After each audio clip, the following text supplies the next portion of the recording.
Ukraine के बीच 6 महीने से जारी जंग का नतीजा अब तक तय होता नहीं दिख रहा, लेकिन एक देश ऐसा है जो ये जंग लड़े बिना ही जीतता हुआ नजर आ रहा है। वो देश है तुर्की।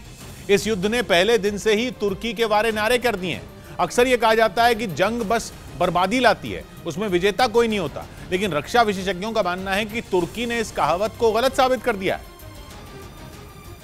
क्योंकि रूस और यूक्रेन की लड़ाई ने तुर्की की चांदी कर दी है। यूक्रेन को बारकताश ड्रोन बेचकर तुर्की मालामाल तो हुआ ही, उसने खुद को कूटनीति का किंग भी साबित कर दिया। अभी जुलाई में ही तुर्की ने रूस से डील करके यूक्रेन के करोड़ों टन के अनाज का एक्सपोर्ट शुरू कराया, जो कि जंग की शुरुआत से ही अटका हुआ था। यूक्रेन अनाज का दुनिया का चौथा बड़ा एक्सपोर्टर है, लेकिन यूक्रेन के बंदरगाहों पर ब्लॉकेड लगाकर रूस उसका अनाज एक्सपोर्ट नहीं होने दे रहा था। लेकिन तुर्की ने रूस को मनाया और वो कर दिखाया जो कोई देश नहीं कर पा रहा था। इससे तुर्की ने दुनिया के सामने खड़ा खाने का बहुत बड़ा संकट तो टाला ही, बल्कि पुतिन से डील कर स्टॉक मार्केट में सरस्वती को ले जाने वाले लक्ष्मी को ले आते हैं, लक्ष्मी को ले जाने वाले सरस्वती ले आते हैं।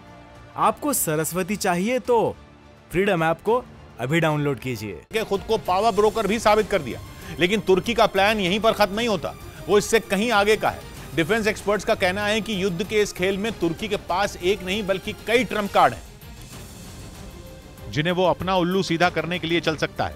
और यूरोप, नेटो, यहां तक कि अमेरिका को भी अपने आगे झुका सकता है। सबसे पहली बात तो यह कि दुनिया के नक्शे पर तुर्की की लोकेशन उसे बेहद अहम बना देती है। तुर्की वहां है जहां एशिया और यूरोप एक दूसरे से मिलते हैं। उसका एक पैर यूरोप में है तो दूसरा एशिया में। काला सागर में घुसना है तो उसका रास्ता खोलने की चाबी भी तुर्की के पास ही है। लेकिन तुर्की की लोकेशन ही उसकी इकलौती ताकत नहीं है, बल्कि तुर्की के पास ऐसी दवा है जो तेल और गैस के मर्ज से तड़प रहे यूरोप का इलाज कर सकती है। यूरोप ऊर्जा के लिए रूस के तेल और गैस के भरोसे है, और जंग की वजह से रूस ने उसे अपनी गैस सप्लाई काफी हद तक कम कर दी है। अब यूरोप का संकट यह है कि सर्दियां बस आने को ही हैं, और अगर उसे रूस की गैस का विकल्प नहीं मिला तो हाड़ कपा देने वाला जाड़ा उसे बेहाल कर देगा। इसलिए यूरोप किसी भी तरह गैस पाने के लिए हाथ पैर मार रहा है। इसी बात पर यहां सीन में आते हैं मध्य और पश्चिम एशिया। तुर्कमेनिस्तान, कजाकिस्तान और उज्बेकिस्तान जैसे मध्य एशिया के देशों में गैस का भंडार है।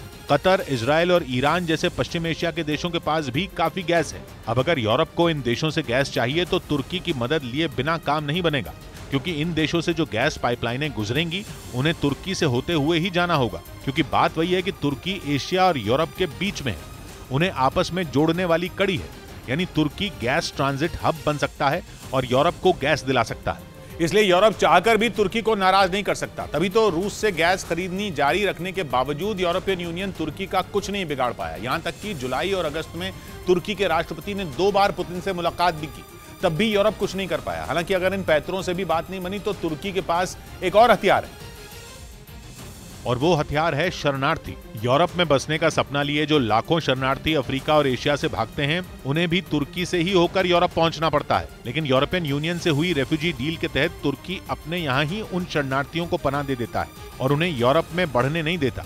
लेकिन इसकी एवज में तुर्की यूरोपियन यूनियन से सैकड़ों करोड़ यूरो वसूलता है। अगर तुर्की उन शरणार्थियों को यूरोप में छोड़ दे तो यूरोप का वैसे ही बंटाधार है। तुर्की के राष्ट्रपति रजिब तायिप एर्दोगान यूरोप की इन्हीं कमजोरियों का फायदा उठाकर खेल खेलने में लगे हैं। उन्हें समझ आ गया है कि यही वक्त है जब तुर्की को दुनिया में उसका वो खोया रुतबा वापस दिलाया जा सकता है जो ऑटोमन साम्राज्य के समय पर हुआ करता था। इसलिए लोहा गर्म देखकर उन्होंने वार कर दिया है।